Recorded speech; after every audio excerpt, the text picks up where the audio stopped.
ولما بلغ أشده آتيناه حكما وعلما وكذلك نجزي المحسنين وراودته التي هو في بيتها عن نفسه وغلقت الأبواب وقالت هيت لك قال معاذ الله إنه ربي أحسن مثواي إنه لا يفلح الظالمون. أعوذ بالله من الشيطان الرجيم. إن الذين يتلون كتاب الله وأقاموا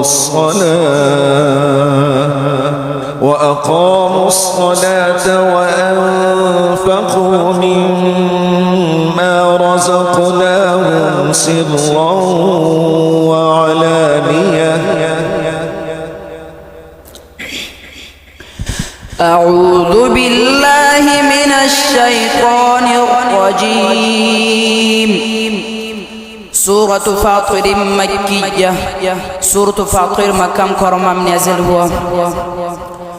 نصر نمبر 2 پاو نمبر 4 منزل نمبر 5.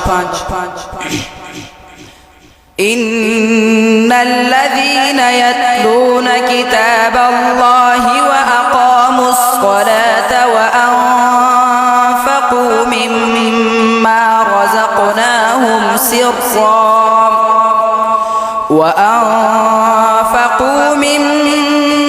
رزقناهم سرا وعلانية يرجون تجارة لن تبور ليوفيهم أجورهم ويزيدهم من فضله إنه غفور شكور.